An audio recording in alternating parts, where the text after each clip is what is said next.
Good afternoon, everyone. I'm very happy to be here. We are live from Warsaw studio. And now I think it's the time to start the final gala of TDJ Pitango Seed Competition 2. TDJ Pitango Ventures presents Polish Startup Seed. Meet best of the best in Race for 1 million zloty. Welcome to the second edition of TDJ Pitango Seed Competition.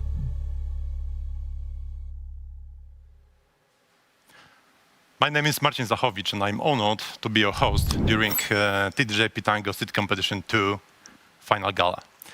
Yeah, well, it's been a while since the first edition and I presume you want to see how it was. So, take a look.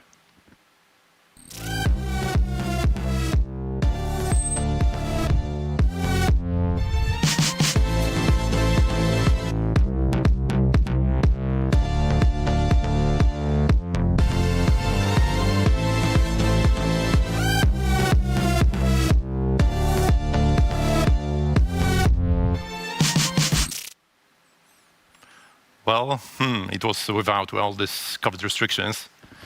So hopefully the real world, the normal world will return soon.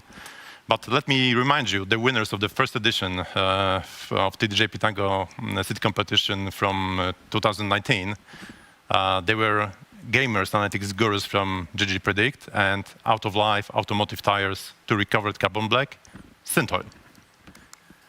But, well, here we are at the beginning of 2021, and in front of us are 5 of the most promising seed startups from the Polish tech ecosystem. Before you meet the finalists, let me give you a brief look at our agenda. In a couple of minutes, we'll start with the finalist speeches, and after that, we'll invite you for a very interesting fireside chat with Ohad Finkelstein from Danlicapital and Wojciech Radomski from StethoMe. And then, hopefully, the jury will return with their verdict. So, stay with us for the next exciting 2 hours.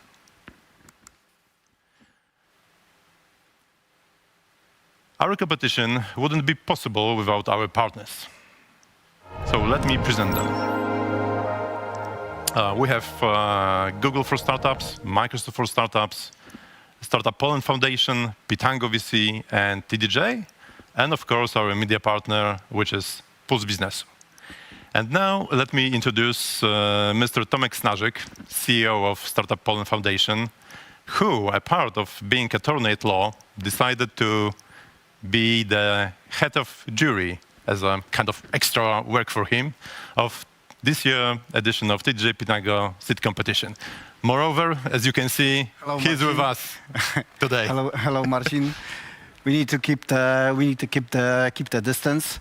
Thank you for having me, and I hope we're going to have a great afternoon. Yeah, sure. So beware of these 2 squares between us. Yeah, we're okay.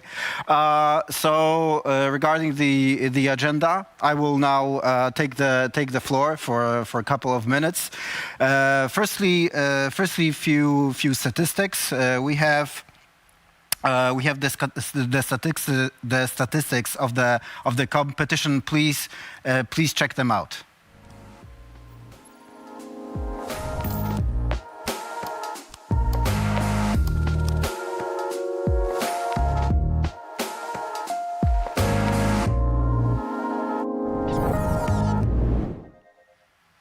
As you can see, we have the top 10 industries, which in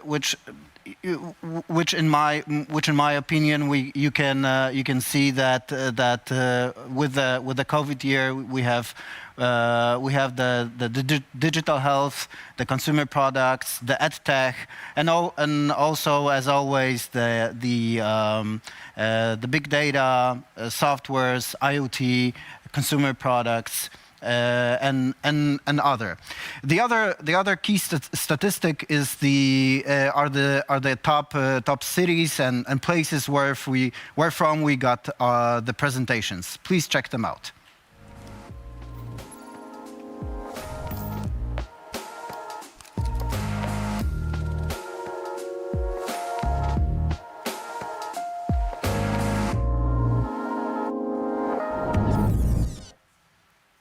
Thank you for that. I think that there's no better comment than to say that with this presentation, the Warsaw is the biggest city with the presentations that were sent to us. So right now, I would like to present the jury as the chairman of the jury. I would like to do it by myself. I will have the board right where I will have it right. Oh yes, meet the jury.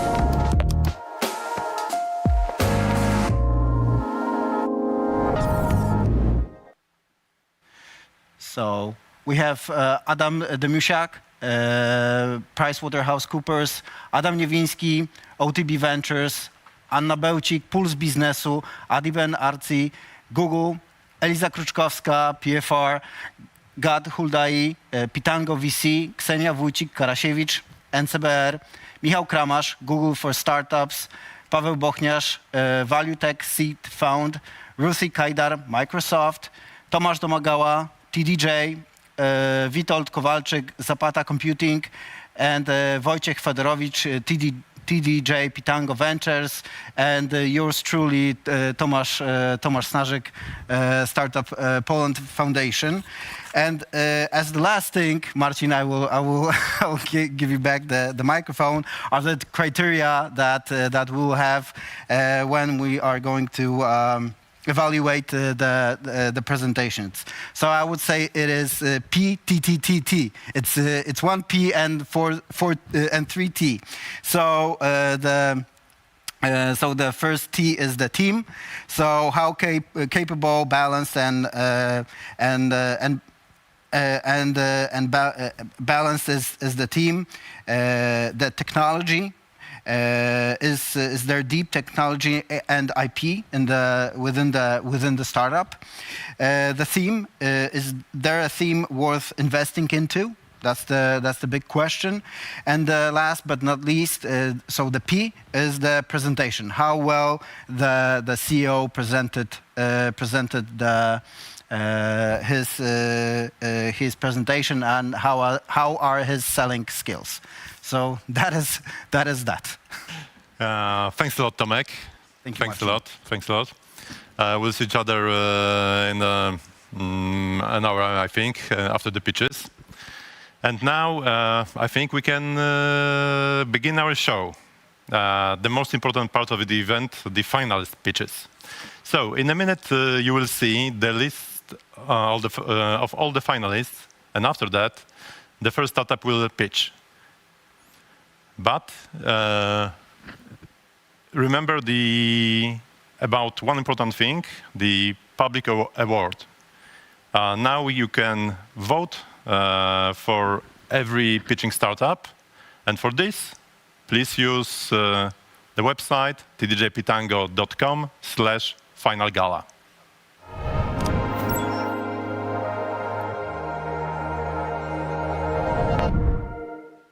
Okay, thank you. So, finalists, please remember that every pitch should last 5 minutes maximum, and then we will have 5 minutes for questions from the jury. So, let's start with the... Okay. So, please have a look at this list of all startups which will pitch today.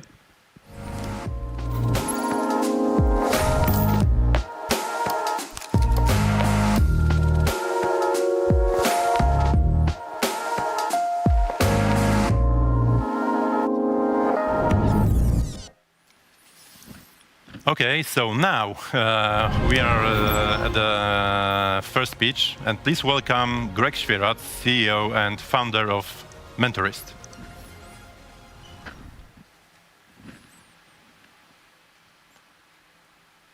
Okay, well, I think we have Greg here. Can we hear each other and see each other? Okay, we can see each other, but can you hear us? I do hear you. Do you hear me? Yeah, fantastic. I can hear you great, so let's go. So, Greg, the floor is yours, and go ahead with your pitch. Thanks. So yes, I'm Greg, founder of Mentorist. Did you know that best CEOs, they read over 52 books per year? They read it in order to stay on top, and self-help books is actually the easy way to learn. And well, reading books takes time, and I think you will agree with me that what really matters is not really reading and learning, but actually is doing something with this knowledge. It's actually taking action. So because of this thing, and because of one more thing that we can observe, that audiobooks became mainstream. Did you know actually that 2 years ago, audiobooks became more popular than ebooks? So when you, for example, make sport or commute to work, how do you actually take notes and highlight most important parts? So because of these two things, we created Mentorist. So Mentorist is a complete solution where you can learn really, really fast. And what's more, you can be actually very practical about this. So what is really Mentorist? So we have extracted the key insights from the best business and self-help books. And what's more, we extracted these most important things. I mean, the complete instruction of what you should actually do in order to implement these strategies, habits, and principles from those books, along with the tools that will help you to master them. We built this technology using native tools, and we are English-speaking market focus, actually mostly the USA. The whole application actually is made like, you will have the feeling like it's made in the USA. You will not feel that it's actually made in Poland. And well, people love us. You can see our reviews on Google Store and App Store, Google Play and App Store, sorry. And our business model is actually very simple. We have subscription. So there is quite a lot of content available for free. However, if you want to get unlimited access to everything, you have to buy the Pro subscription. We have quite a lot of paying users already. And our biggest achievement up to now is that we have positive return of advertising spend. What it means, all the money that we put on advertising right now, in 2 months, we already have return of this money. And in 1 year, when the renewals will come, we have created profit. We achieve this because we are super data-driven. Pretty much we experiment with every single thing in the application. And we are at the level of 5% conversion from installation to paid user. Our goal is to get to 10%. This is how much market leaders like Headspace and Calm have. We believe that with current development speed, we will be able to achieve this in 6 months. And when we do it, we will grow really, really fast.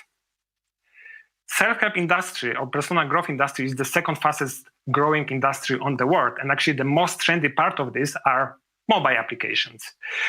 Mentorist is between personal growth apps and application with book summaries. And among personal growth apps, there is no clear leader at this moment. However, on the book summaries, we can observe Blinkist, for example, Blinkist with annual revenue over $30 million. This proves how this market is big, how it's growing very fast. However, we believe that the place where real money is somewhere in between. So not just learning, but being practical about this. And I would like to share with you a small secret that we have that will prove this, what I'm saying.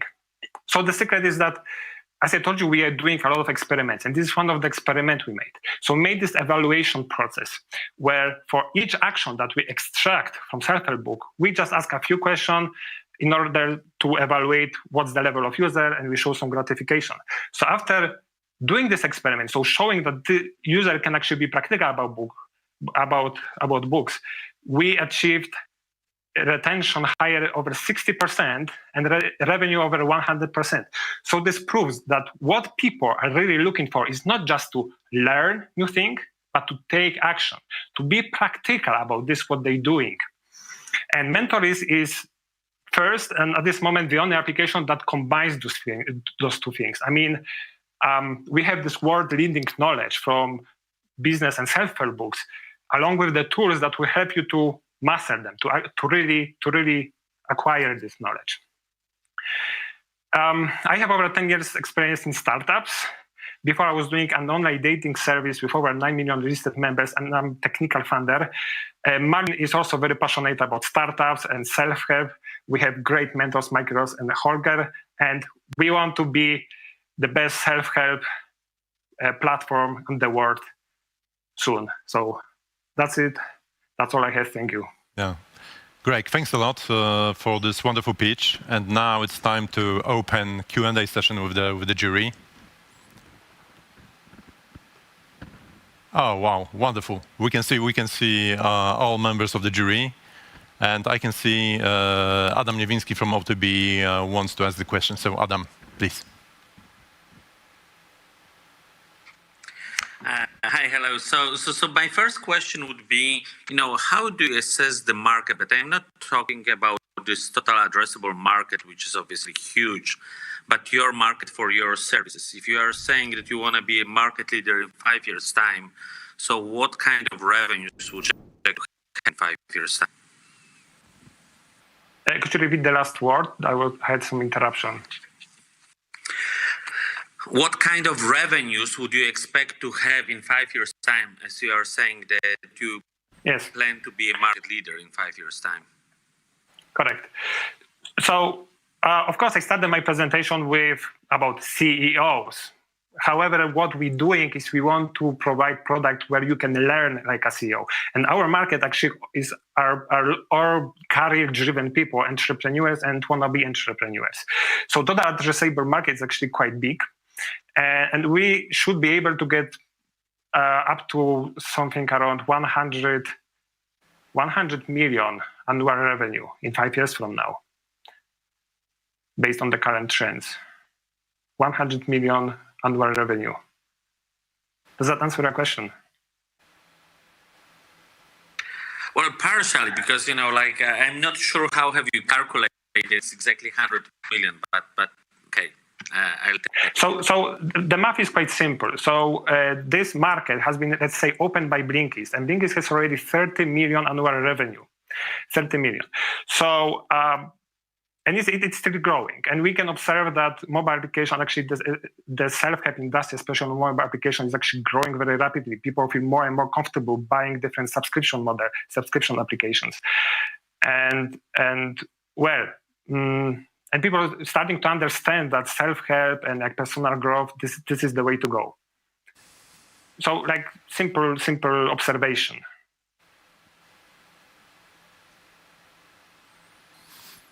Okay, thanks a lot. Do you have another question from somebody? Yes, please, Pan Paweł Mr. Paweł Bochniarz. Oh no, Michał Kramasz. I'm sorry. My mistake. Excuse me. Michał Kramasz from Google.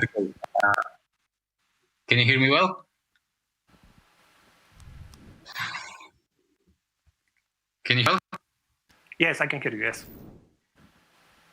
Okay. So congratulations, first of all, on the results on Google Play, and basically on looking at Blinkist as the target that you're aiming for. I wanted to ask, in terms of raising the money, what's your immediate goal now? Is it improving further the technology you're using? Is it improving the base of the abstracts of the books, or is it, for example, scaling the business simply by more user acquisition? What's the next steps you see in the 6-12 months? So actually, we have 3 priorities at this moment. The first one is, as I said on the presentation, we are actually profitable from Facebook advertisement. So actually, we can already start growing. However, we are very limited with current budget we have. Second is the conversion rate. We are at the level of 5%. We can get to 10%. So the next half a year, we want to push this further. And actually, there's also this third thing, which is the retention. So we want to introduce audiobook summaries and just introduce more books, because we have only 120 at this moment. And adding new books, it's a little bit expensive, and we want to improve this value for our users.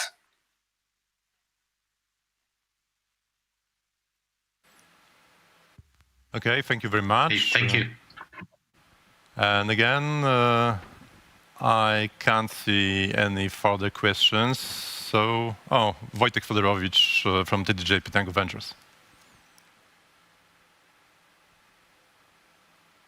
So in terms of, you mentioned retention. So what is the current lifetime value or let's say lifetime period, not necessarily the value of an average user. So how long do users stay with you and use the app?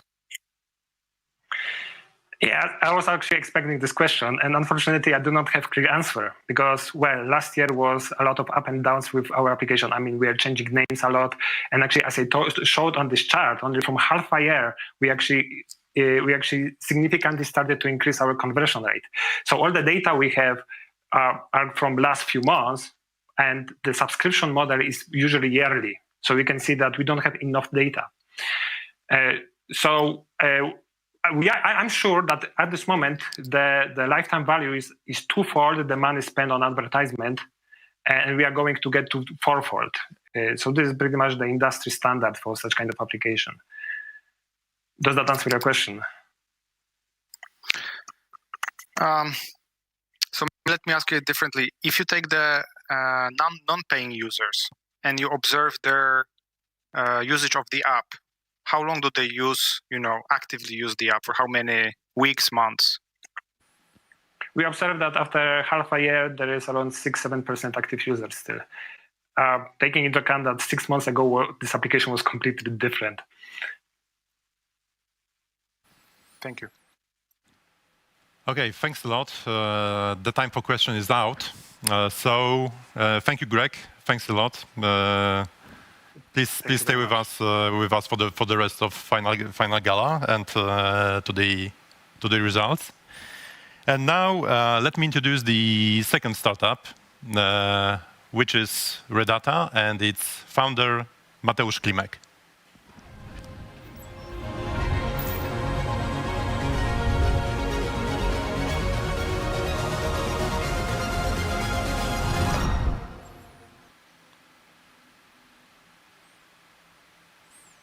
Hi, Mateusz. How are you doing? I'm good, and I hear you. Oh, that's cool. So we can see you, we can hear each other. So let's go with a pitch. The floor is yours.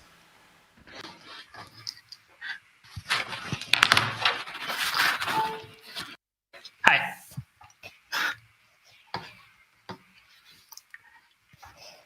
We are Redata. It's very hard to make exciting pitch about data quality monitoring. But there are two very important things that you should remember from my pitch.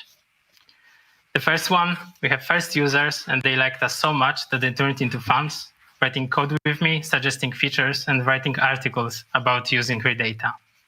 And those are not my friends. And the second most important thing, it is $1 billion business, and we are the best team to deliver it. And now, once I have your attention, let's dive into this topic of monitoring in engineering. You can see 3 columns here. There's infrastructure monitoring, application monitoring, and data monitoring. In infrastructure monitoring, we have companies like Datadog, worth $30 billion. In application monitoring, there's Dynatrace, worth $12 billion. And data monitoring is pretty new. There's currently just a couple startups here, but it's going to be as important as the other ones.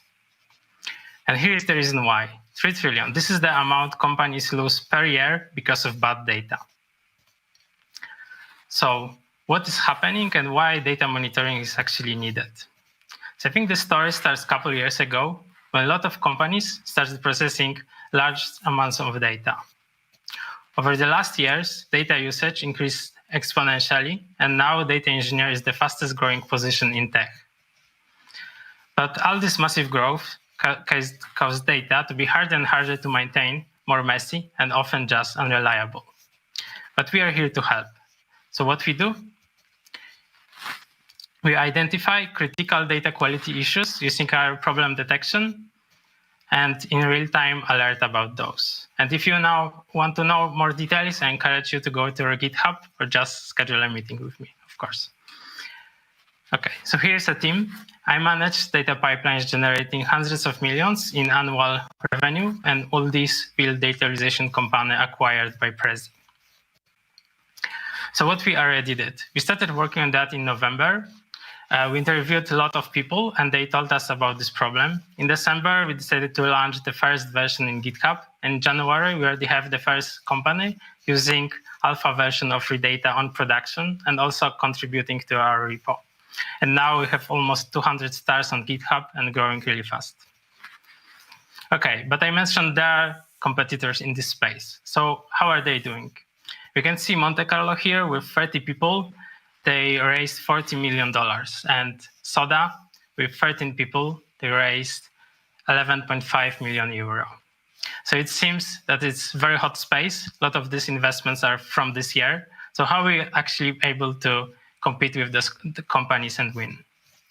So we think the right approach to this problem is open source. And there are a couple of reasons for that. The first one, I think the most important one, only with open source, you are actually able to build proper developer community for the product. And you're also actually able to grow much faster because engineers don't need CTO or manager approval for using your tool. They can just do it themselves. Another important thing is that with open source, you can keep your data in your private cloud and don't expose it to any third-party companies. And this is really important for some privacy-aware companies. And the fourth important thing is that with open source, you can extend the solution, and we saw companies already doing that. And you don't need to wait for external team for doing that for you. So we currently plan to raise around 250K to do the beta launch mid-year. And we plan to have at least 15 deployments, production deployments, and 1,000 stars on GitHub by the end of the year. Thanks. Thanks a lot, Mateusz. And again, now it's time for Q&A session.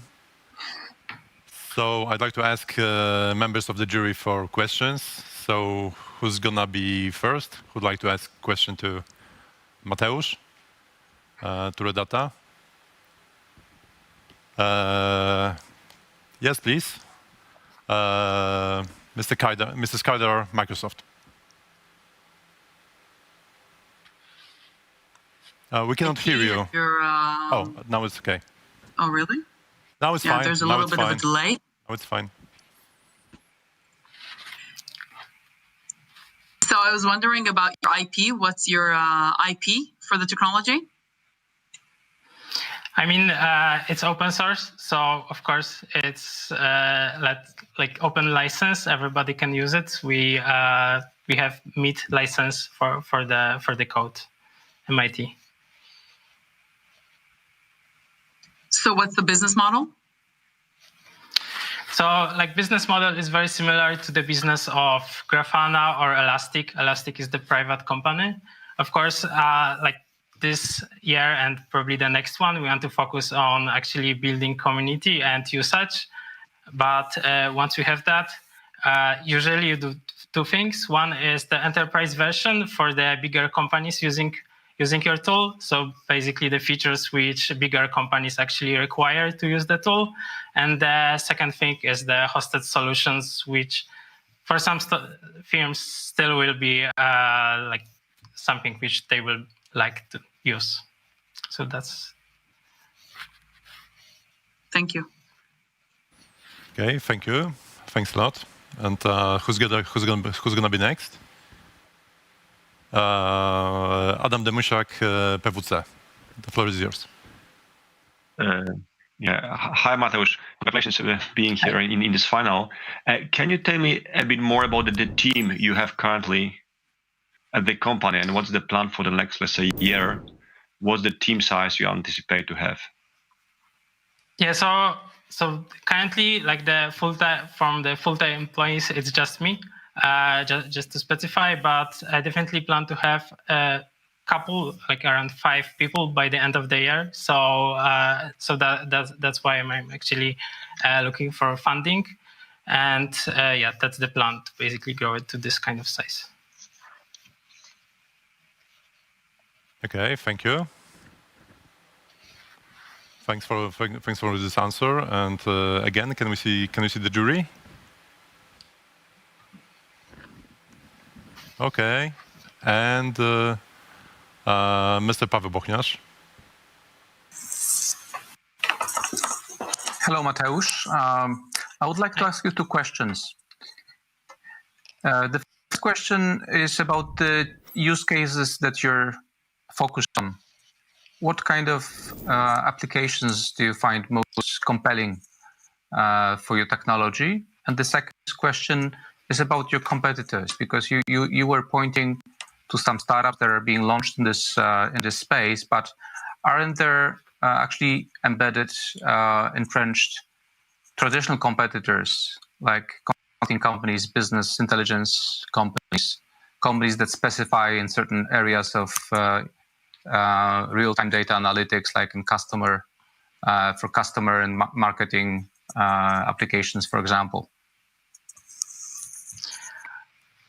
The ad tech company, basically processing large amounts of data. So currently, for the customers, is basically every business which have data as a very important factor then. And so to say the truth, like it's really like now most of the businesses are focusing on that. Like I'm starting with a commerce case because this is our first customer using that, but we don't do anything very specific for them. Like we do features which like data engineers as a teams need, and this is like from my experience and from my talks with a lot of data engineers. And for the competition, like there are of course many like business tools, business intelligence tools, but I think they're not very focusing on this data quality problem, mostly on like inspecting the data, like producing the diagrams from data and doing it manually, so that you actually need to specify everything you want to monitor, and then you may actually be able to monitor that. But like currently from the bigger companies, like of course like that some business development tools have some features for data quality, but there's not much focus on that there, I think. So yeah. Okay, thanks a lot. I think we are out of time, so thanks a lot, Mateusz. Thanks for all of these answers. And now let's go to the third contestant, which will be Smart Forest. And Smart Forest is represented today by its CEO and co-founder, Iva Pawlak.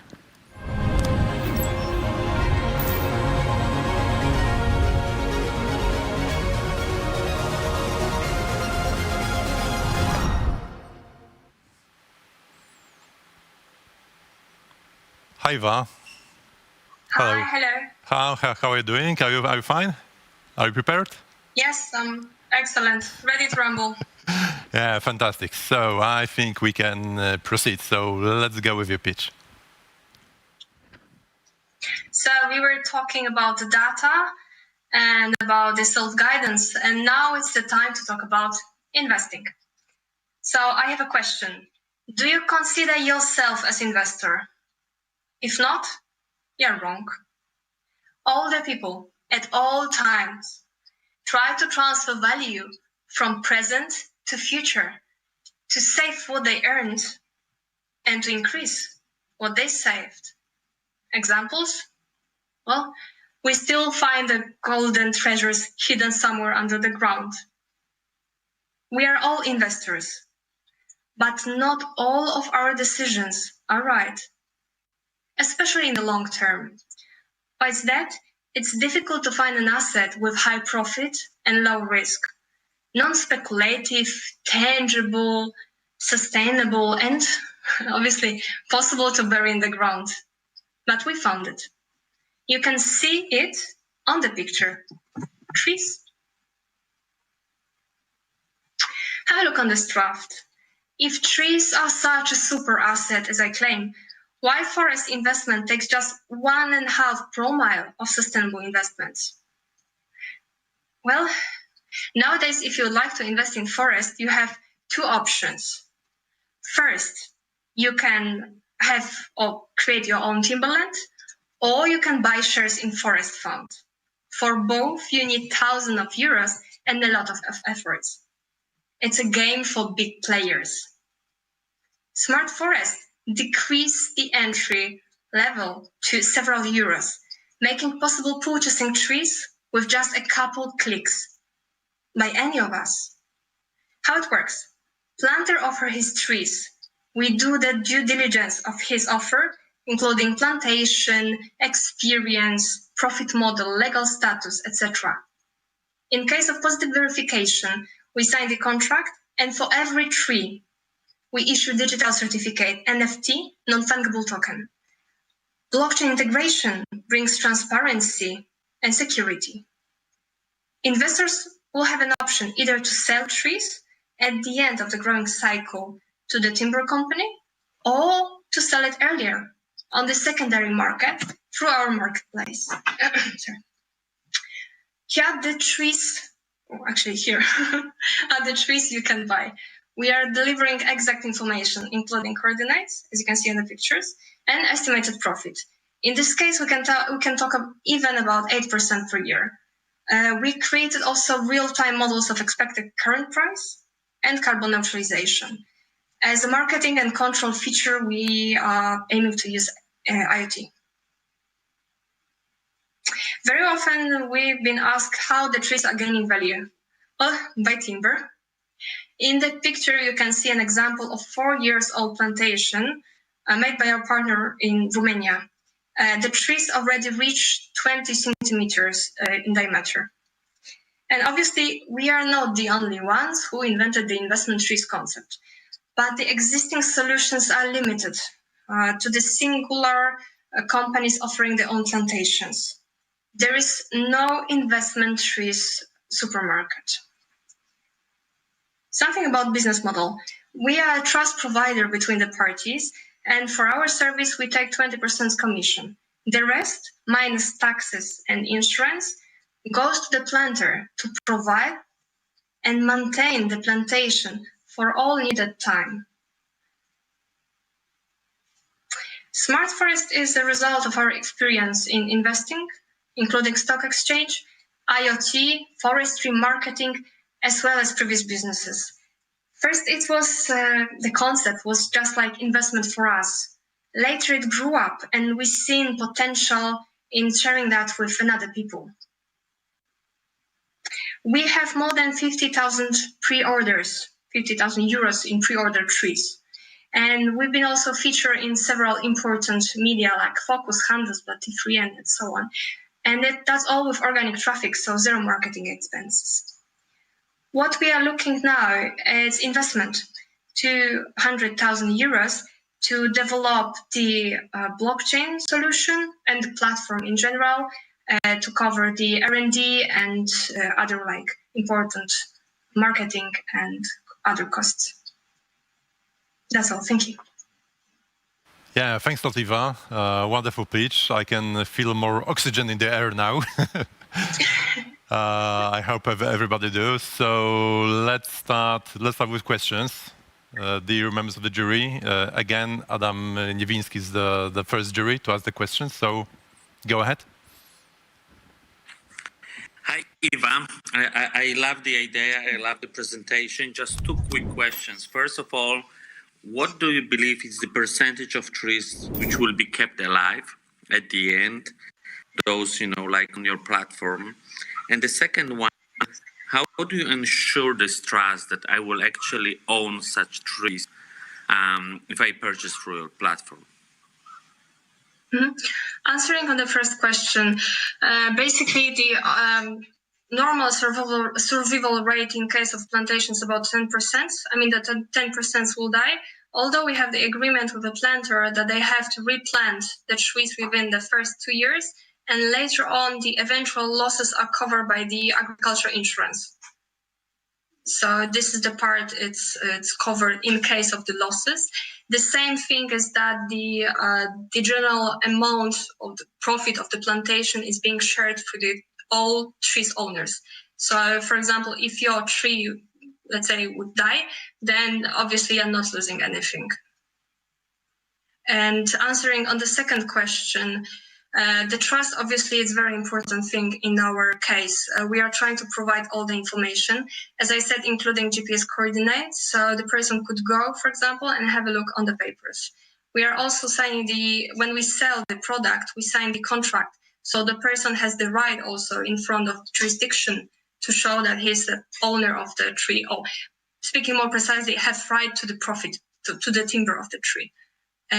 We are also giving opportunity to take the timber with them. So if someone doesn't want to sell it, he or she could, for example, come and take like harvest the timber with.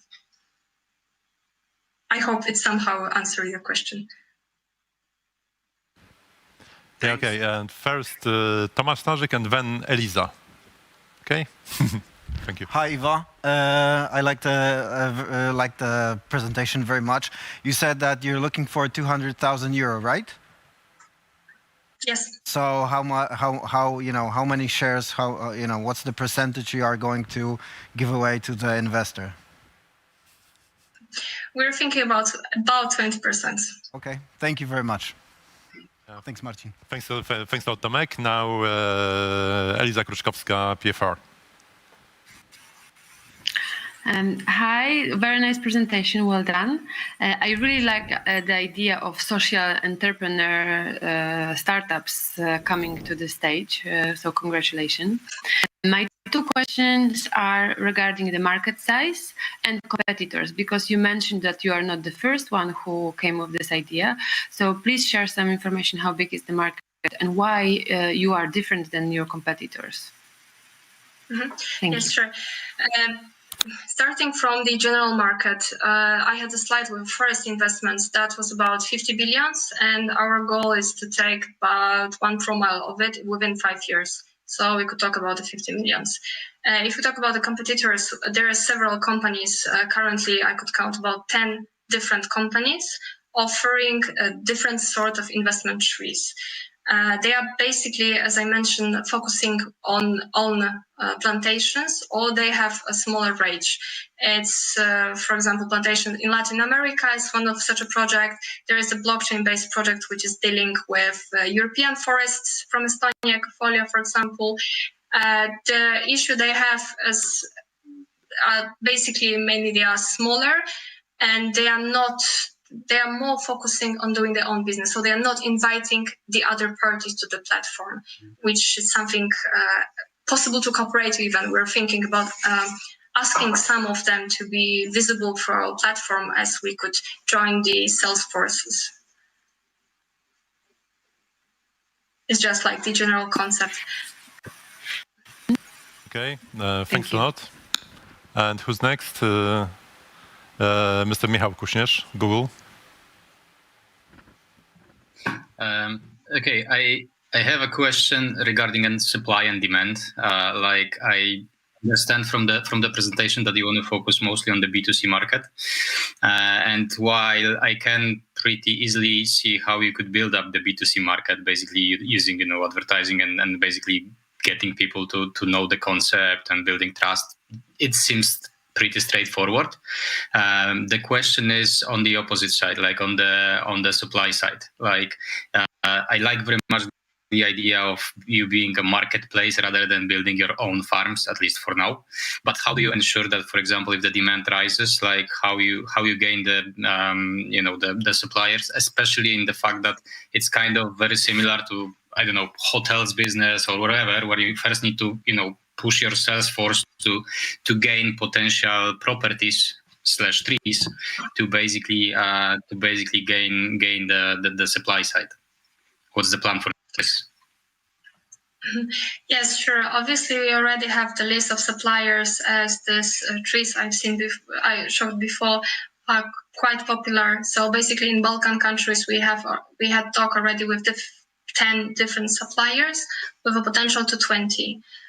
Obviously, it's not in our further grow. It might be not enough. We are also aiming to cooperate with forest funds, and we had already discussed with the Chinese Forest Cinea, as far as I remember, fund, which own 7,500 hectares. The same with the Russian forest products, with about 20,000 of hectares in the East Russia.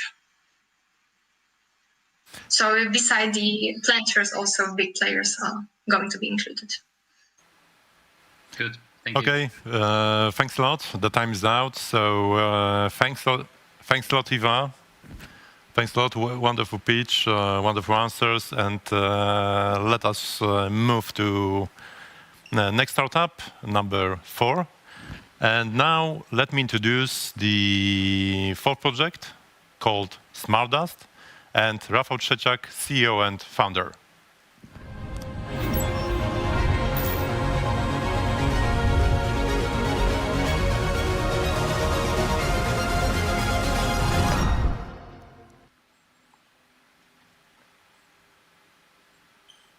Hi, Rafał. Hi. Hello. Hi. How are you doing? Wonderful to see you again today, and in a very good mood. So I think it will be very, very helpful for the next of the evening, and I think you can start with your pitch. Let's go. Thank you very much. Hi, we are SmartDust, and we leave no smartphone behind. In 2008, world was a lot simpler, especially for mobile developers. There were only 2 versions of iPhones and only 1 Android out there. For the last 13 years, Apple device line was growing steadily, but Android family decided to grow in rabbit style and become bigger, a lot bigger. There's even more. There isn't one single Android device, but over 12,000 different versions of them. It's called fragmentation, and it's a nightmare both for Android and for iOS developers. So fragmentation is caused by 2 classes of issues. About 40% of them are bugs in Android API, and remaining and can be tested on simulators. But remaining 60% is strictly device related. And it's not only Android's fault. It's mostly manufacturers. They break drivers implementation. They break Android itself by adding customizations and combining compatible hardware. So the only solution is to test on actual market devices. So some time ago, people bought them, but right now buying is not an option anymore. First of all, it gets very expensive very quickly. And you need a lot of storage and probably a PhD in logistics just to handle 12,000 of them.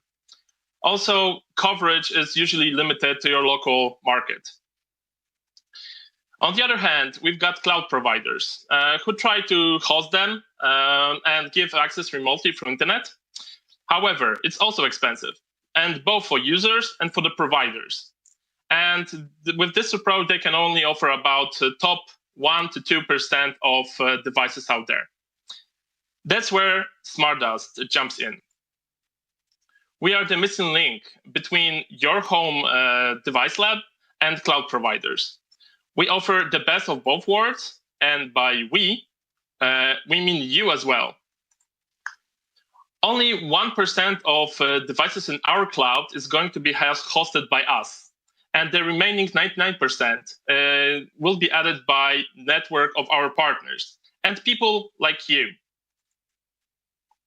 We are a team of experienced mobile engineers, managers, and testers who already built similar tool for Samsung called Remote Test Lab. And we are supported by our advisors' experience and Reactor X network. So the mobile app testing market is at 4 billion right now and expected to double until 2025. And we've got over 14 million mobile developers to serve. Of course, we've got competition in the market, including some big names like Google, Amazon, and Sauce Labs. But they offer less than 2% of device models out there. Let me visualize that. See that purple triangle over there? That's their coverage combined. And we know we can do much better. Using our Uber-like approach, together with you, we can host at least 80% of devices available on the market to simulate 95% of the users. Our network will grow in 3 main fields. We will extend our current lab and host 2% of the devices. Network of our partners who can have their devices connected to our network 24/7, and freelancers and also average Joes adding their devices in Uber-like model on demand. We will offer subscriptions like others in the market because people are used to it. But most of our income will come from private access to dedicated devices for testing and access without a long-term commitment.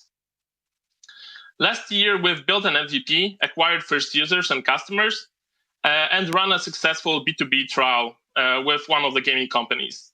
And we made plans for this year. Now it's your turn to let us improve your mobile experience. Join us for free at Smartdust.me. Wonderful. Nice rhyme. Thanks a lot, Rafał. So let's go for a Q&A session.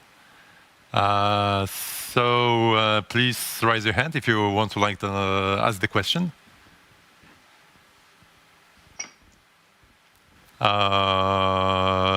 Ms. Kaidar, please. Microsoft, and then Wojtek. Thank you. So a really impressive presentation, very interesting pain that you're answering. What's your go-to-market strategy in terms of reaching all these users, the partners, and so forth? Mm-hmm. Okay, so first of all, we are starting with our local market because we know it the best.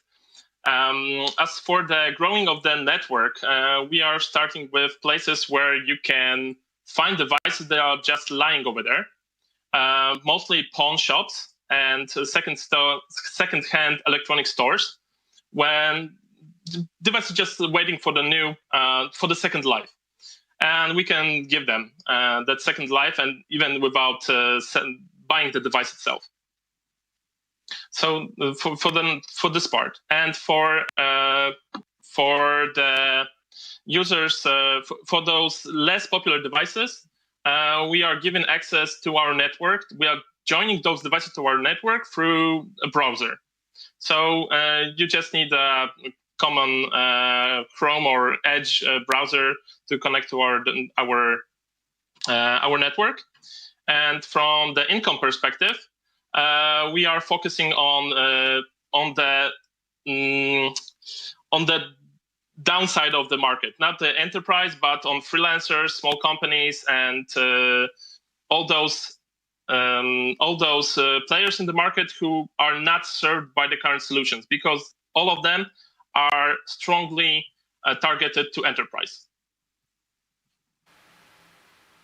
So you need a big community to help you yes. reach it. Yeah.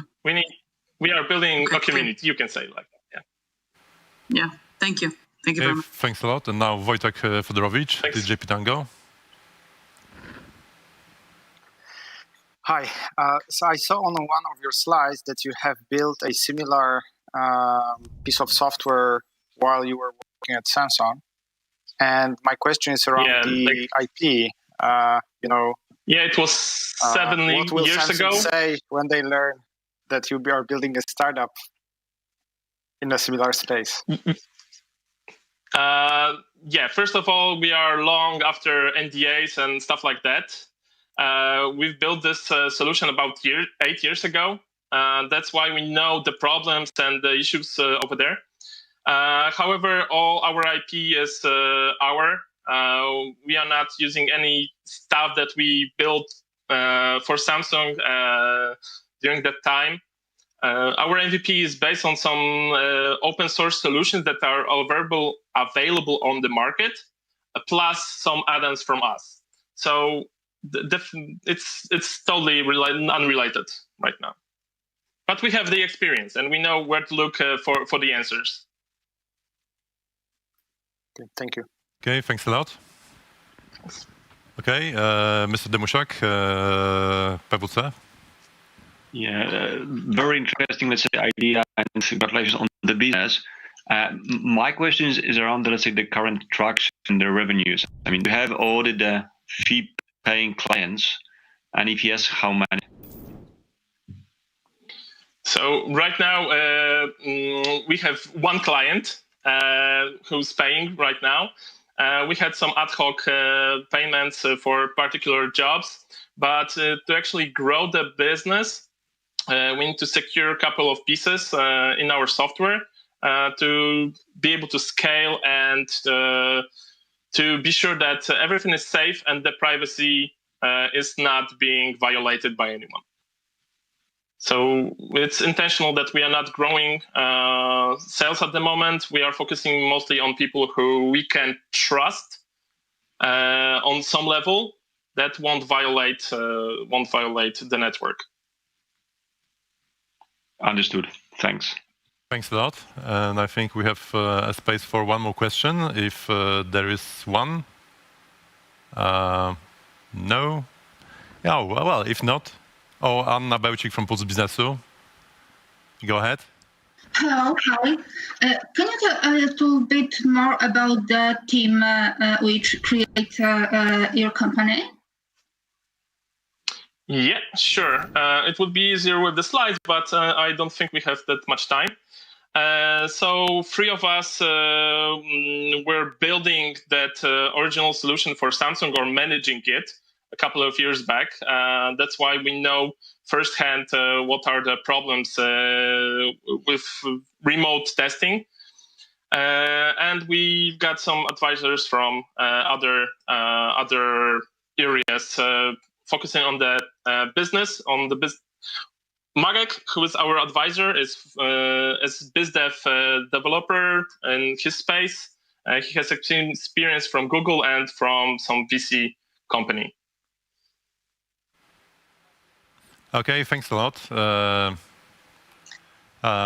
Thank you very much. We are out of time. So, well, now let's go for the 5th project, 5th startup. And in the singing mood, let's welcome next contestant, Karolina Borner, a founder and CEO of Vocally.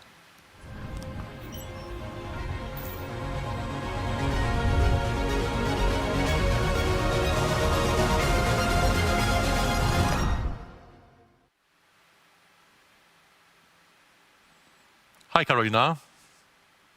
Hello, good evening, everyone. Hi. Nice to see you again today. So, without further ado, I think we can proceed with your pitch. So let's go. The floor is yours. Thank you. Hello, everyone. My name is Karolina Borner, and I'm a singer and founder and CEO at Vocally. At Vocally, I combine my great passion, which is voice and singing, with my business experience that I gained working with startups at Koźmiński Business Hub at Koźmiński University. Do you know that Adele stopped her career in 2017? Why? Because she damaged her voice due to bad vocal technique.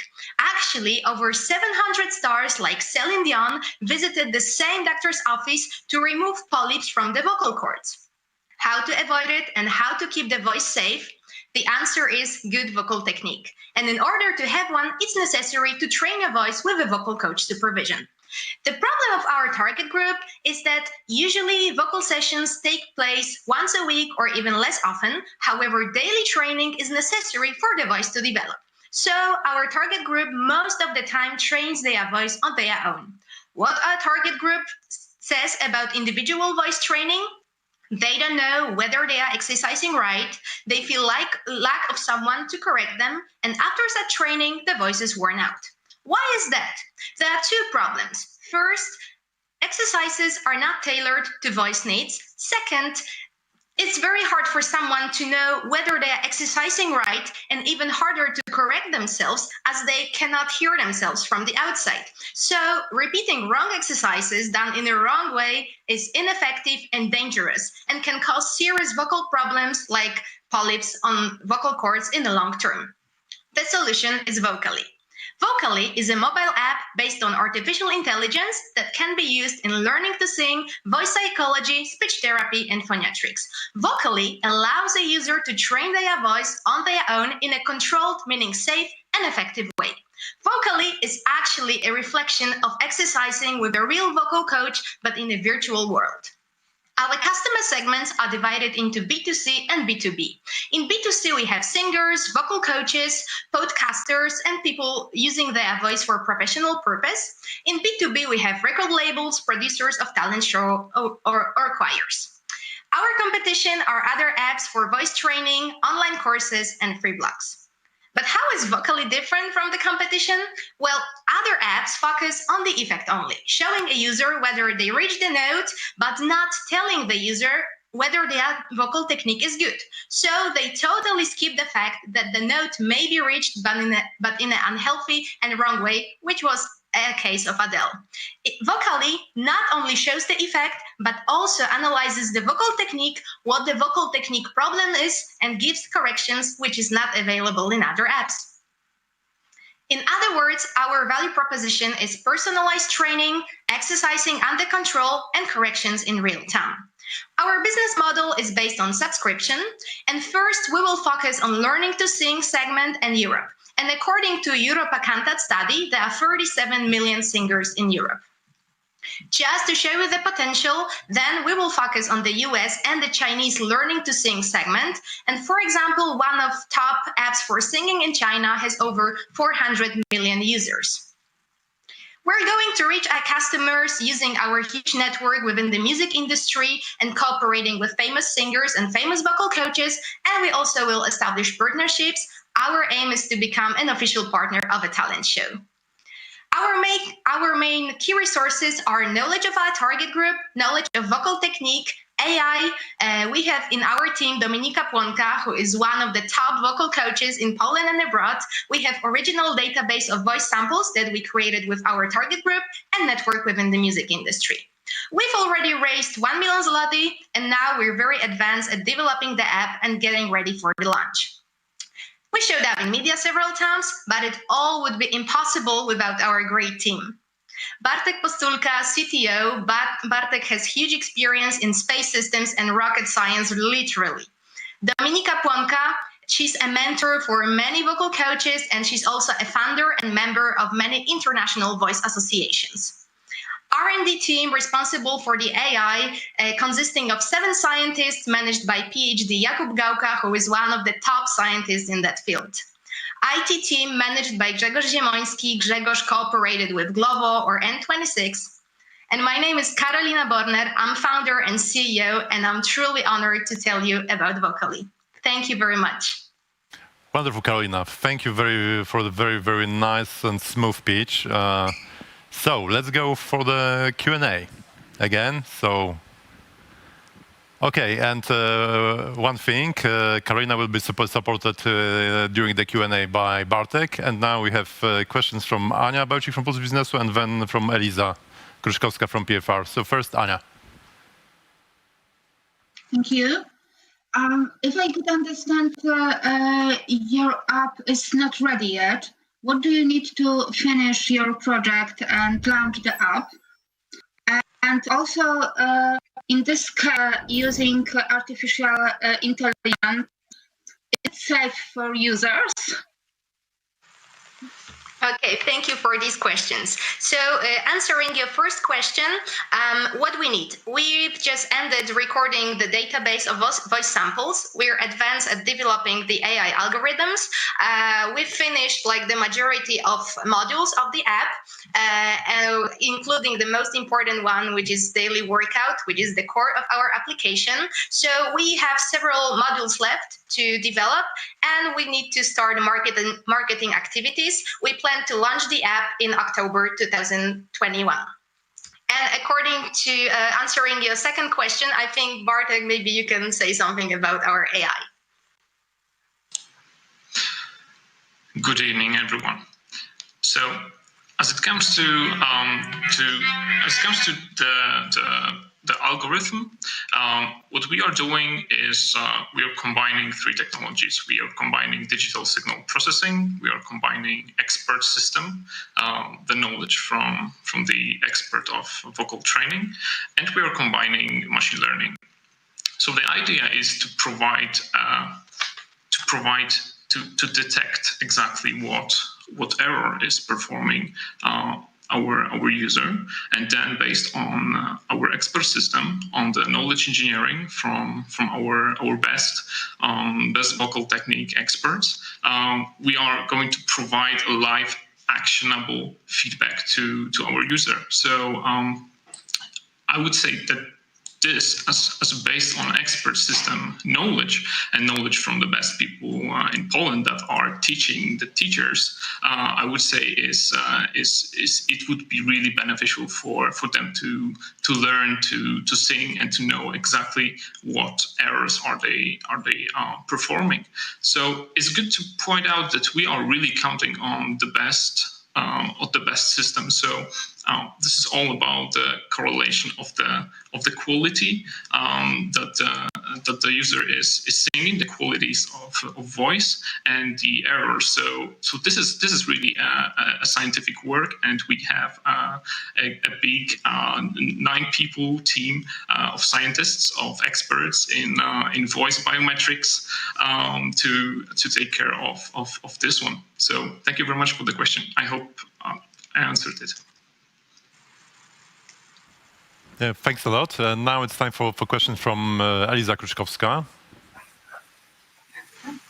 Hi, well done on the presentation. Actually, I like the graphics, very well prepared.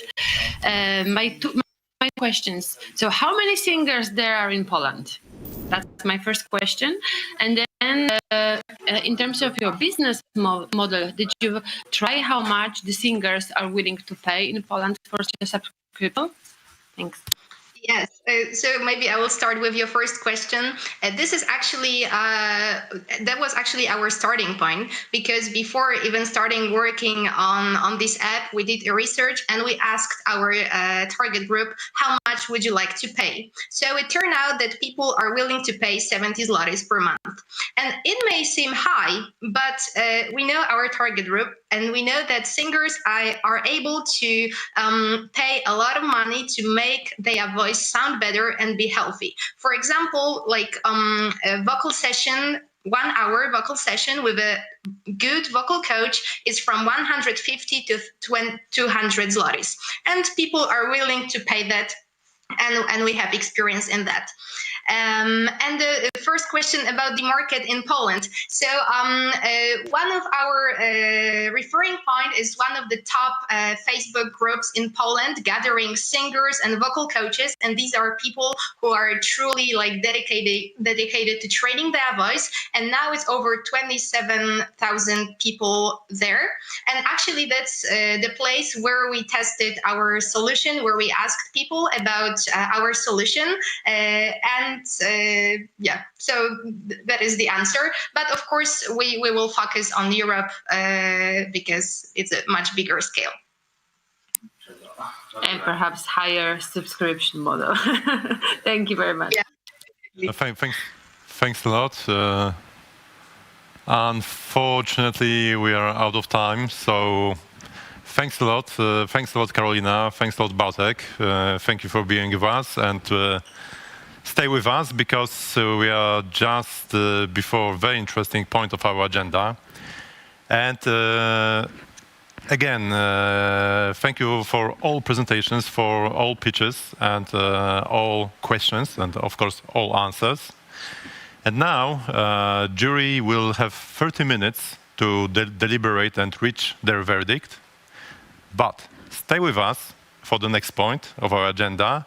And the next point of our agenda will be hosted by my colleague, friend from TDJ Pitango Ventures team, Michał Lewandowski, who's unfortunately in our studio, so hi. Thank you, Marcin. Okay, Michał, the floor is yours. Thank you, and good evening, everyone. So let me welcome our special guests, entrepreneur, investor, advisor, member of the board of one of our portfolio companies, Ohad Finkelstein, and CEO, co-founder of one of our portfolio companies, StethoMe, Wojciech Radomski.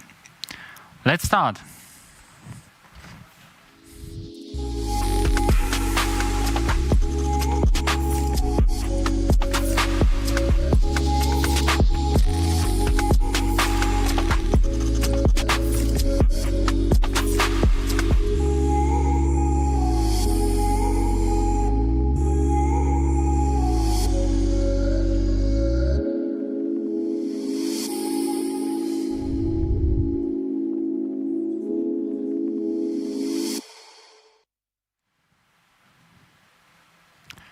Good evening, Ohad. Good evening, Wojtek. Good evening. Hi, good evening, everyone.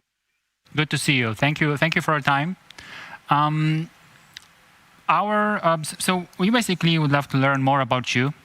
Maybe you could start with a short introduction and if you could briefly describe your background. Ohad, maybe you could start with you.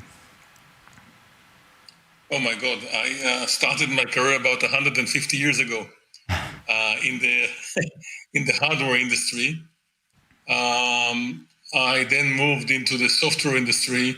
You know, when you look at the world in the last 40, 50 years, every decade has a special flavor. The 1960s were all about science and physics. The 1970s were all semiconductors. The 1980s was hardware. The 1990s was software. The 2000s were social media and so on and so forth. So I actually moved from one decade to the other, luckily enough, in the best places in the world to be, and in the center of the storm, in the eye of the storm, so to speak. I've been managing big companies, small companies. I co-founded my own companies. I was a part of about 10, 15 companies that luckily saw exits. I was a VC. I am now an advisor to some of the biggest corporations in the world, if not the biggest one, which is Walmart and some other big organizations like this. I like to deal with, on the other hand, I like to deal with small companies and to help. And I'm sitting on the board of a company from Warsaw, Cosmos. And I've been working from the sideway with another very nice and interesting company in Warsaw. So yes, that's me in a nutshell. Thank you very much. Quite an extensive resume. Wojtek? Hello, everyone. My experience is not so broad, unfortunately, but I'm working on it. So for the last 5 years, I'm the CEO and co-founder of StethoMe, where we are developing a smart stethoscope to monitor kids with asthma. Previous to that, I was one of the founders and owners of the IT company called Programa.pl, where we were developing IT systems for our customers. So how long have you been in TDJ Pitango's portfolio? So with TDJ Pitango since January 2018, and it was since then it's a great pleasure to work with you guys, bringing us a lot of experience to our company. Thank you, Wojtek, and thank you for warm words. So, gentlemen, we'd like to build on your expertise. I've prepared a few questions to you. Ohad, maybe first one to you. How is your experience relevant to startups in general, and how can you cooperate with Polish companies, Polish technology companies? Well, my experience is relevant in two or three different levels. Number one, I was all my life working in startups, so I know how difficult it is to raise money. I know how difficult it is to be without money. I know that every decision you make, this is your ego. This is everything that you think about. You spend more time in a startup than you spend with your family. And if that startup will succeed, it will have implications on you personally, positive ones, of course. And if that startup will fail, it will have negative implications on you, on your ego, on your mood, on your relationship with everybody. So I know what it takes what it takes emotionally from an entrepreneur to go all the way. We only hear the good stories and the beautiful, stories that makes headlines in the newspaper, but we don't hear about the very, very hard work that comes before it. They asked once a very famous American comedian, how does it feel to be an overnight success? And he replied and said, it took me 25 years of hard work to become an overnight success. That's more or less startups. And the last level that I can actually help, I think I have, in the last 35 years, have been involved with about 100 different startups. I know what works. I know what doesn't work. I like the introduction. I like and I like to help if I can. Thank you. Very interesting. Wojtek, maybe one question to you right now. How do you expect your investors to assist you beyond just providing funding? Let me answer the question by starting with a short story of ours. When approximately 3 years ago, when we were looking for the next rounds of financing, and we got to know TDJ Pitango with the conversation, and at the same time, talking with different kind of potential investors. At the end, we had a couple of different offers from completely different kind of potential partners. One of the offer was coming, of course, from TDJ Pitango, but in fact, we got a couple of other offers, which in terms of money and valuation, they were better than the offer from TDJ Pitango. So why we finally decided to work with you guys? It's mainly because of the expertise that we can get during our journey with our company. So this is in fact what we are looking for from our investors, the expertise from the partners of the fund, but not only partners, but also their connections, the expertise that will help us to shape better our strategy, and that will help us in our day-to-day operations, and also networking, which is very important in the startups community, which helps to, a lot of important connections, which can really speed up a lot of different processes when you have a proper introduction from an experienced partner. Thank you. Very helpful. Ohad, what is your preferred mode of operation, basically? So, do you take active bot positions in your with all the companies that you cooperate with? Oh my God, only active, and very active. In fact, I say to some of my companies or potential companies that I'm thinking about joining, I said, if you can't live with me being involved in every aspect of the company, then don't take my money or don't get involved with me. I really think that, in the high days, before the bubble in 2001, before the bubble burst, from an idea to an exit, sometimes it took less than a year. So the board didn't have really a meaningful role. Now, the statistics are completely different. From an idea to an exit, it's about 10 years. And in 10 years, every company will have ups and downs, big ups and big downs, a roller coaster. And so you need the board members to be effective. You need the board members to help you. If you cannot pick up the phone at midnight to one of your board members and say, Houston, we have a problem, I need to talk about it right now, and I need to find a solution. If you can't do that, that is not a good board member, in my opinion. Thank you for that, and great to have you at Cosmos. If you were to pick, what would be the areas where you feel you provide the greatest value to the companies?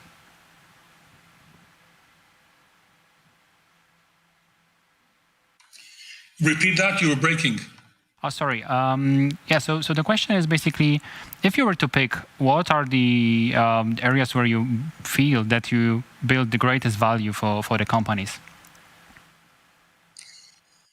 Well, it depends. You can look at it from the investor side, or you can look at it from the company side. So from the investor side, the best value I can bring, I don't have enough hair on my head, so I don't tear my hair when things go south or down, and I don't jump out of my chair when things go north.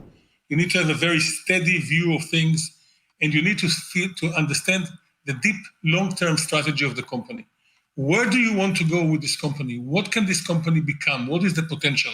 And then go back to your connections, go back to your experience, and drive from that what you can help the company. From the company side, a board member needs to be somebody that actually understands what a VC, what an entrepreneur is going through when they knock on the door and say, please give me your money. It has to work on both sides. Yeah, so I would assume that it helps you that you have experience from both sides, right? So that you're both an entrepreneur and also an investor. Yeah, look, if you meet anybody that wants to invest in your company, you the investor, and you get out of the meeting thinking, well, I don't know, maybe that guy or that person, he or she, I should think about every word I'm saying to them because it may be used against me. Don't even come close to them and don't take their money. If you come out of a meeting and you say, oh, wow, I can talk to this guy. I can pick up the phone and nothing, and even if we have a big problem or a big mistake that we've done, the discussion will be without emotions and to the point. This is the person you need on your board. Thank you. Important piece of advice for our participants today. Wojciech, you do have actually an experienced advisor with a global entrepreneurial experience on board. How it works, the whole cooperation? Yes, that's right. In fact, it's a bit funny because our advisor is Elon Ganor, and I got to know that Elon was working with Ohad previously in their experience. So Elon is saying hi to Ohad. We've been working with Elon for more than a year right now, and what I want to stress is that Elon is not a typical advisor for us. He's like part of a team member. Why do I underline it? Because I usually do not like advisors that are working just for a few hours in a company. From my perspective, they are not able to properly understand your business, your problems, your strategy. It's just too short period of time to understand all of that.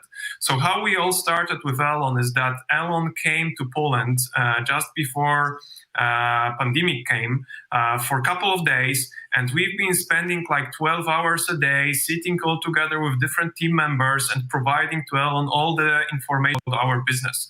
This helped him to get inside, understand everything very properly, and based on this knowledge, now he's working with us on the daily basis, supporting us with the daily problems and on the top level things that are happening in our company. Wojciech, if you won the lottery with Mr. Elon Ganor, Dr. Elon Ganor, he's one of the best that the Israeli high-tech community can offer. He was my boss. I have nothing but admiration. Thank you much. Yeah, but Wojciech, I've participated in the first meetings with both you and Elon, and I remember that the start of the cooperation wasn't that easy. But can you tell us from the time perspective, what are the results, what are the effects of the cooperation? So support us, with the overall strategy, and one of the main achievements we achieved thanks to Elon is a very big change in our strategy. So we moved from B2B into B2C. We did a pivot with our product as well. What is also very important, we focused a lot on a particular part of the market. From the time perspective, I can say that it was, kind of our mistake that we wanted to reach different kind of customers and different kind of perspectives, and none of that was skyrocketing. And we are focusing on a smaller target group, a niche, where we adopted our product to even better meet their needs. This is bringing us the benefits. So just to sum up, I believe that for this period of time that we've been working together, the change in the strategy and the change in some of the processes, also the kind of change in our thinking and our business are the main values that Elon brought to us. And I really believe that that's the start, because we just started commercialization of our B2C solution early this year. So I would see the growth in the next coming months. Great to hear that, Wojciech. Ohad, maybe now moving a bit to your experience with Cosmos. Could you tell us a bit more about your assessment, basically, on the Polish CEOs and Polish startups? What are they doing well, and at what areas do you feel that would need advice from the mentors like you? You're talking that in terms of Cosmos, right? In terms of the Polish startups in general and Polish CEOs, but based on your experience with Cosmos. Right. My experience in Poland is very limited to basically two companies. One of them is Cosmos, where I'm officially sitting on the board. The other, I had a great pleasure of meeting the team and actually working with the team over the last 2 or 3 years without being, without being on board of the company. But both of these experiences have been nothing but a great pleasure. And to be honest, a huge surprise. I didn't even look at Poland in terms of potential, entrepreneurship, innovation. To be honest, until 3 years ago, when I joined the board of Cosmos, that was my first trip to Poland. That was my first trip to Warsaw. And I remember the initial shock, because I had a completely different image of the sense in the Polish landscape in terms of entrepreneurship. And here I came and I met Miron, who's the founder of Cosmos, and I fell in love. I absolutely fell in love with the idea, the way he presented, with him himself. He showed me something which I think can be a unicorn. And he actually, and that's the best thing about my experience with, for example, with Miron, he knew and was very opinionated about the things he knew, and he also knew what he didn't know, and was not afraid to ask questions, and not afraid to say, explain that to me again. No, explain it to me again. I need to understand what it. And that's something that is a fantastic quality in a person, to know that you don't know everything, and there are people with gray hair that can actually help you sort it and achieve your goal. He also has this international strategic view.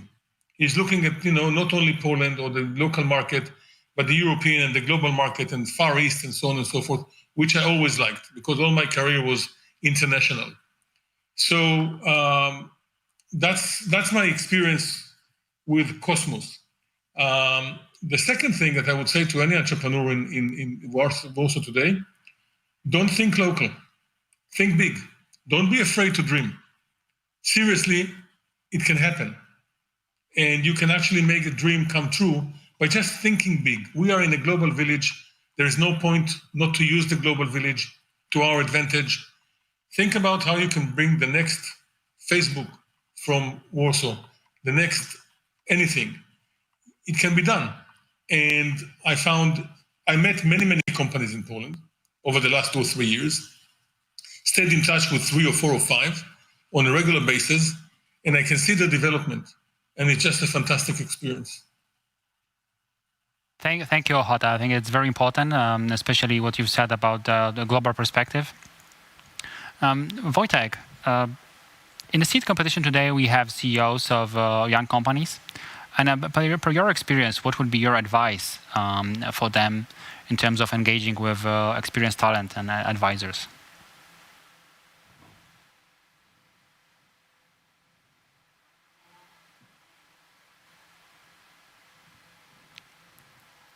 Wojciech, we can't hear you. We can't hear you, Wojciech. Oh, sorry, I was muted. Okay. At the beginning, I think it's very important to say that every company is different and is also in the different stage of development. And based on that, I believe they would have different needs when it comes to engaging and experienced talents. So I say that one of the most important things is to have the good timing, because sometimes it may be too late and some may be too late. What I believe is also very important is the experience of the founders, because depending on their experience, we need to find out which areas are covered and which areas are not covered, because we can imagine the situation that we may have some marketing experience in the team, which will be good enough for the beginning, but at the same time, at some point of the time, we will need some support from better people than we are. So having this in mind is also very important. From our experiences, I would also say it's quite important to, understand from the founder's perspective that when you are engaging sophisticated talents, very experienced people, sometimes for the founders it may be difficult to understand that their salaries or their needs are much higher that you are getting. I think we as a founders, we need to understand it, that more experienced people require more resources to fulfill their needs. And at the end, I would say it's also nice to think about providing those people a piece of your company. This is also connected with the previous point that I mentioned, that in many cases, or a young company not have enough budgets to attract good enough talents, you may offer them a part of your company in a way of ESOP, phantom options, or whatever, and this may engage them and incentivize them to lower their needs when it comes to salary, but still helping you and being engaged as an active team member. And how about the timing? At which stage do you think it's relevant? It makes sense to engage with someone like Ohad or Elon? The best would be to have them from the very beginning, because then they can help you with the development from the very beginning, but that is not always possible. So as I said before, I would say it will be completely different for different kind of company and different development stage. Let's take, for example, our case where we've been developing the technology for more than 3 years, and we've been not doing any marketing. So having experienced guy from marketing before wouldn't be probably a good use of the resources. But having the other companies that they are starting very quickly, they would need that talent much quicker. So I would summarize that you always need to think about your needs. Who do you need at the current stage of your development? And you should fulfill those needs as soon as possible. And working with great VCs like TDJ Pitango, for example, is also a great help to find this proper timing, because they have this experience. They have this experience to help you decide when is the right time to engage which talents. Thank you. Switching to you, Ohad, what would be your recommendation to young Polish companies in terms of engaging with experienced mentors like yourself? As soon as you can. As soon as you can. The size doesn't matter here at all. The idea does. And so as soon as you engage with somebody that has experience and that person would like to help you, and you convince that person that what you have has merit, you have something in your hands, in other words, then that person, whoever you're going to engage with, may save you a lot of troubles and create some shortcuts that will help you prevent mistakes or get to places much faster and quicker. So the issue here is not ego. The issue here is not distinguish. The issue here is to get, as soon as you can, to somebody that you can bounce your ideas with, and you will get an honest reply. Whether you liked it, whether you like what you hear or you don't like what you hear.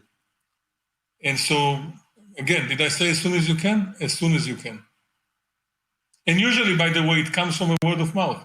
So somebody that work with XYZ will say, look, you have to go and speak to Elon. You have to go to speak to Ohad. Let me connect you because they helped me. That's how it works. Thank you. And given the number of companies that you're advising, I can imagine that you're receiving many offers. So what are the characteristics of the startup, of the founder that you're looking for before you engage basically with a specific company? I'm looking for two qualities. For one thing, I'm looking for a click between me and that person. I need to like you. In order to, because if this is something that's going to develop into a formal relationship, I better have my formal relationship with people I like. So for me, it's not about necessarily the technology itself, it's about the person and about the vision and about the quality of the person and the way they present themselves.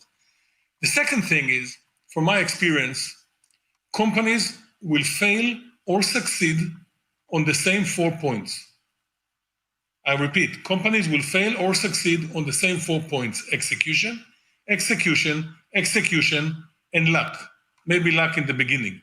So I'm looking also for that person to be able to execute what they are set to do.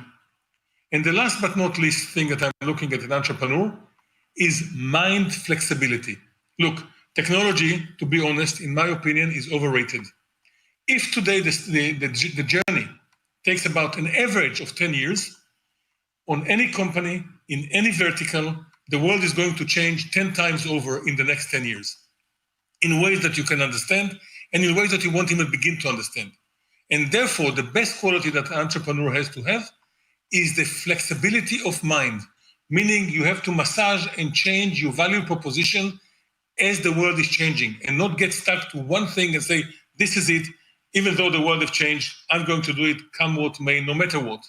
So you have to do, so I'm looking for this quality, the personal interaction between me and that person, and also I'm looking for the mind flexibility and the execution qualities. And if you don't have an execution quality, get somebody together with you. You don't have to have all the answers or all the qualities for everything. But at least you're aware of what you have and what you don't have. Thank you. That's super interesting. Wojtek, you're a technical type of founder. Looking at your background, do you think it gives you an advantage on the market? How do you assess it from the time perspective? Well, different kind of founders have different advantages. Yes, it's true that I have kind of a technical background. I was studying IT and I was quite along in this business. So I understand what is possible and what is not possible, and I can imagine how difficult are different kind of things and if we can do them or not. So yes, kind of an advantage that I get, but I believe that on my position there would be also other different kind of advantages I might have and I don't have. So it's always, the trade-off.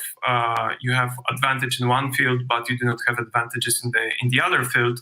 This is so important to make sure that you have the different kind of the competencies in your team and fill them, if you're lacking them, with experienced people like Ohad or people like Gala. Thank you. So you've touched a bit on a team. So we know that you're not the only founder at StethoMe. How do you manage your relationship at StethoMe?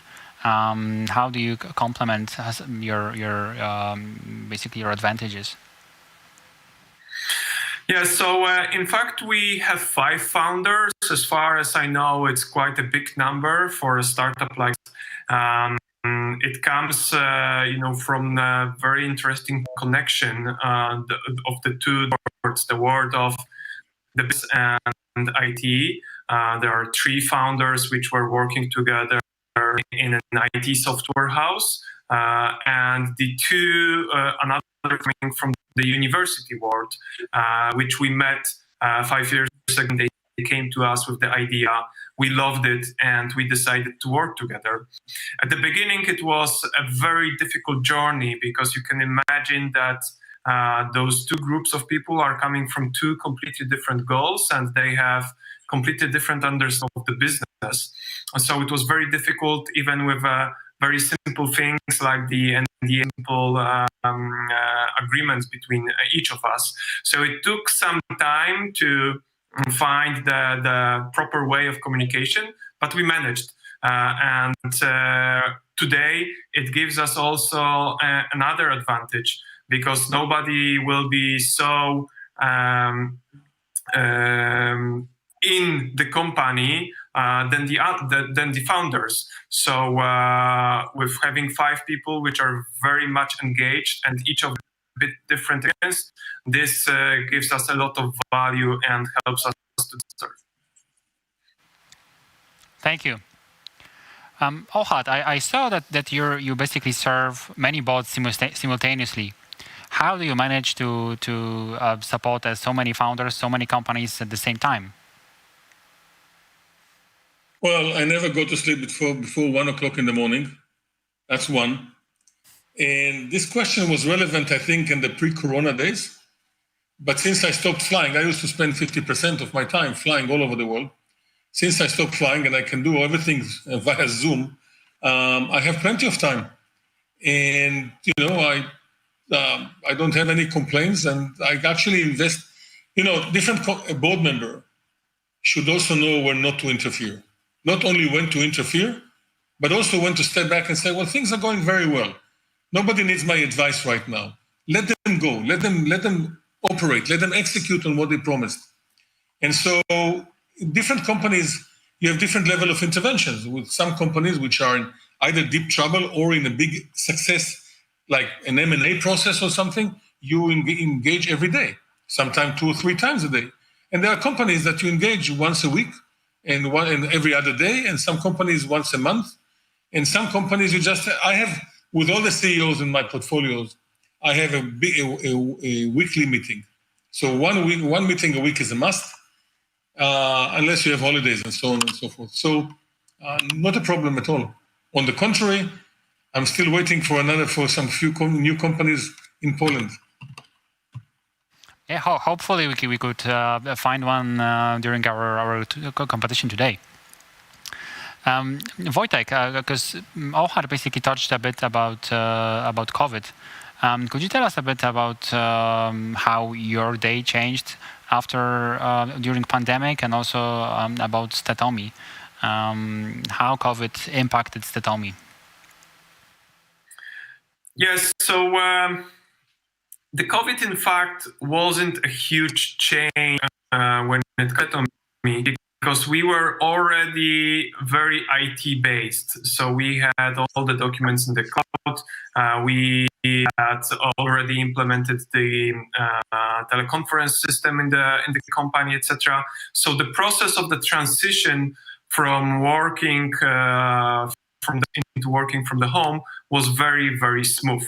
On the other hand, from my perspective, it gave me some time. I agree with Ohad that thanks to pandemic, we are spending less time traveling. For example, I had a lot of the cases to travel from Poznań to Warsaw just for one meeting, which was taking me the whole day, and I did only one during that day. Today, I spend the time necessary for the meeting, and I have the rest of the day to work on the others. So from this perspective, this was quite useful for me. And I can even say that as a company, we work better and a bit faster. Of course, there's a lack of interpersonal communication, and we are all missing that. And in a long-term perspective, wouldn't be good. But this is why, for example, every day we have the full company, like 5-minute meeting when we all see each together and we can speak together just to, to remember each of us and to see our faces. Yep, thank you. And how about the business? I mean, specifically StethoMe business. From the doctor's perspective, as we are working a lot with the doctors, this didn't help us, because in the pandemic times, the doctors have much less time. They are also not so used to technology as we are inside the company. So this, in fact, is generating a lot of challenges. We are not able just to go to the hospital and meet with the doctor. We need to schedule the calls, and it's difficult. So it limited our possibilities to get in touch with the doctor. From the other perspective, other areas of the business, I do not see bigger problems. It went very smoothly, and in some areas we even speeded up because of using Zoom conferences and lack of need of the traveling. Thank you.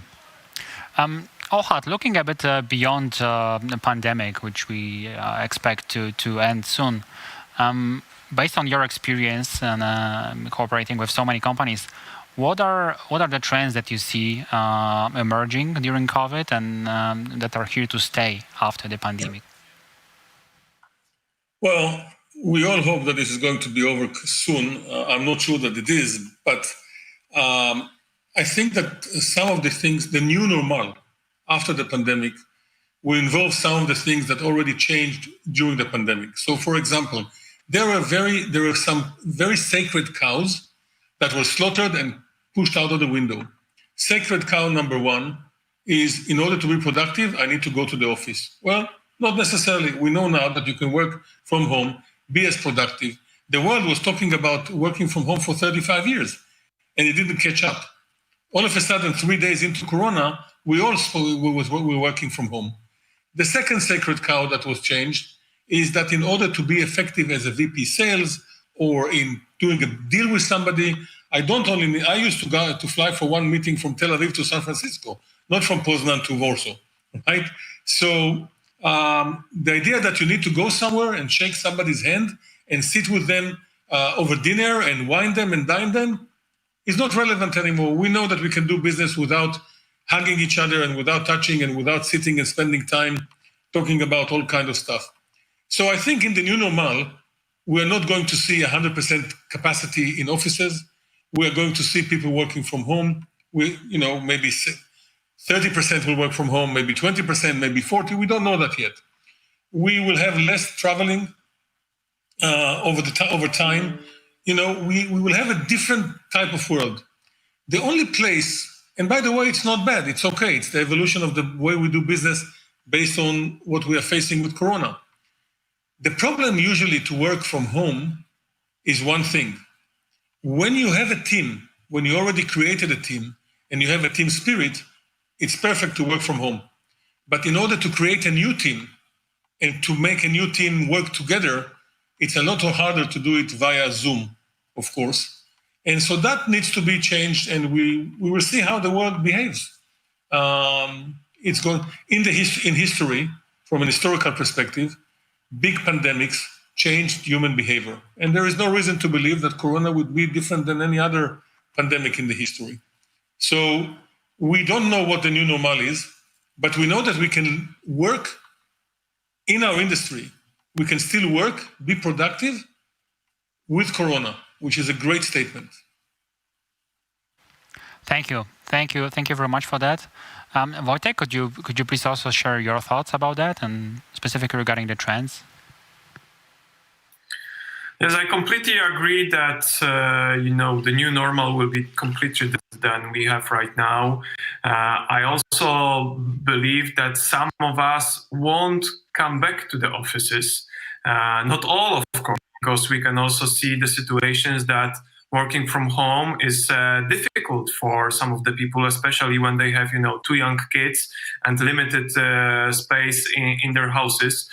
This is a bit challenging. This is why, for example, some of the people in StethoMe, they are still working in the offices, having separate rooms. I also agree that there will be less traveling because people will be used to a different kind of the meetings. We now understood ourselves that there is no need for meeting. In our, kind of the business, when I'm speaking about the healthcare, I really believe that will change a lot the behaviors of the patients and the doctors in the good point of that. So I believe that telemedicine solutions will be used much often by the patients, and this will not only help to have easy access to the doctor, but at the end, this will increase the quality of the service that we are having. Of course, the situation that we have right now is not something that we should have, that all the visits are held, most of the visits are held through the telemedicine, and there is lack of some basic examinations. But I believe that the new normal will the processes of implementing the solutions like ours that will bring the doctors the data based on that which they will be able to make better examinations. Thank you, Wojciech. That's super interesting. Let's hope that it develops as you described.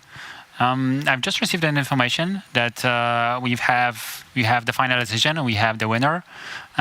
So thank you very much to you, Ohad, and to you, Wojciech. Thank you for your time and your expertise. And taking over to you, Marcin.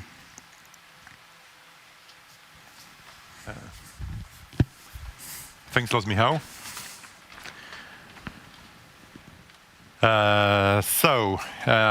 Ohad, Wojciech, and Michał, thanks a lot for this very, very interesting and informative chat. And now, let's see who are the winners of TDJ Pitango Seed Competition 2. And let me remind you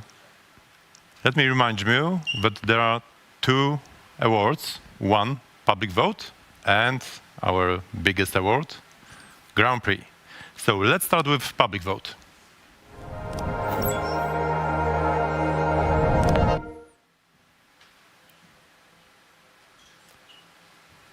Okay, and the public vote will be announced by Wojciech Fedorowicz, managing partner of TDJ Pitango Ventures, who should be with us. Okay, we don't have Wojciech, and so we have to wait for him a couple of seconds. I can see who is the winner of public vote, but I cannot give you this answer. But well, very, very interesting choice. Okay, we have a Wojciech. So the floor is yours, Wojciech, and your task is to announce the public winner. Public vote winner. Good evening. Good evening, everyone. I hope I'm being heard. So I'm very happy to announce the Public Vote Award, which is a day of mentoring with experts from TDJ Pitango Ventures. And so the winner of the public vote is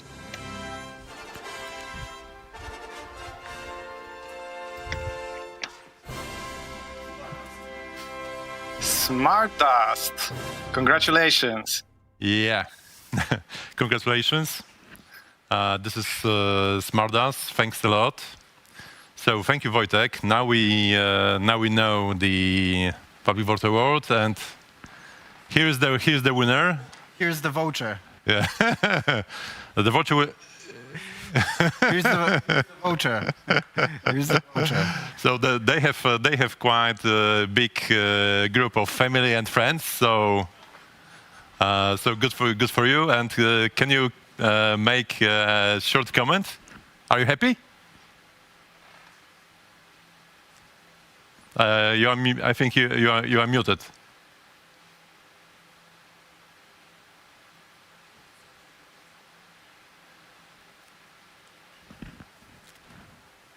Okay, we cannot hear Smartdust, guys.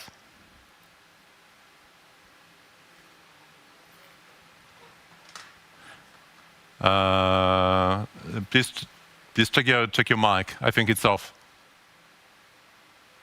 Can you say something? No. No. Okay. So thanks a lot. We'll see each other soon. I hope in offline mode.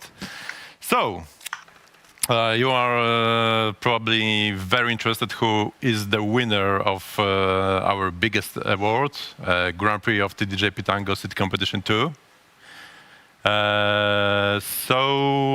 Let me pass the mic to Tomek Snarzyk, the head of jury, and he will present the outcome of the jury deliberation. Thank you, Martin. You probably are asking yourself why are there two voters.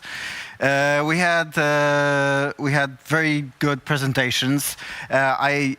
You have to know that we had almost 200 applications that we got. And today we had only 5 presentations. Very good presentations, excellent companies, great founders, and having that in mind, we actually had a decision to have ex aequo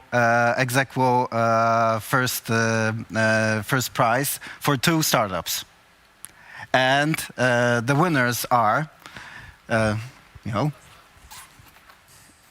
Smartdust and Vocally. Congrats, guys! Congratulations!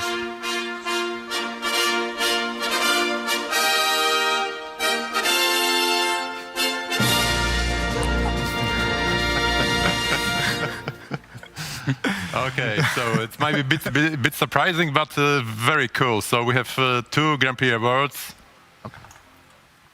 Very cool, 2 Grand Prix awards. Congrats to you. Very, very good job. Very nice pitches, and jury was extremely pleased with your job. So, what are your thoughts? What are you feeling now, Karolina? Surprised. I was very impressed by all the presentations. I'm truly honored to be here, and I'm just thankful. So thank you very much, and I'm looking forward to cooperate with TDJ Pitango Ventures. I know it will be an amazing journey, and I'm just very excited and happy for that. Yeah, thanks a lot. And can we hear each other now, or there's again something wrong with this mic? I'm not sure. Can you hear me now? It works. Cool. Okay, cool. Go ahead. It's cool. I wanted to show the rest of the team who didn't have a chance to be there. Thank you everyone for voting for us. Also, thank you for the jury and all the other competitors for their great presentations. It was very nice to be here, even if we didn't won anything.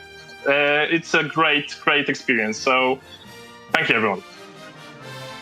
Yeah, thanks again. Thanks a lot for being a part of this TDJ Pitango Seed Competition 2, a project which we've started, I think, in the late January. So you did an amazing job, and you are top 2 of top 5 of almost 200 projects which application we received during the competition. So very good job, and you are on the very good way to make beautiful things. So once again, thank you for you and for all your teams. So guys, all things are someday coming to an end. So let me conclude our evening and our event, and let me thanks to all contestants for being here, for our special guests for interesting chat, members of the jury for their effort, partners of the competition, and of course the audience which we had today. It was a great honor to host this event, and to the winners, we look forward to hearing about your growth and success, and luckily with us, with TDJ Pitango Ventures. Let me send big thanks also to our team, external and internal, who is responsible for this competition and for this event. for people from our technical team from MD Films and from Studio Relax and our internal team from TDJ Pitango Ventures and TDJ for your effort and dedication in organizing this year's edition of TDJ Pitango Seed Competition. So Justyna, Alicja, Dani, Wojtek, Michał, and Michał. Thanks a lot. You did an amazing job. Thank you very much. And everybody, goodbye and good night. Thanks a lot.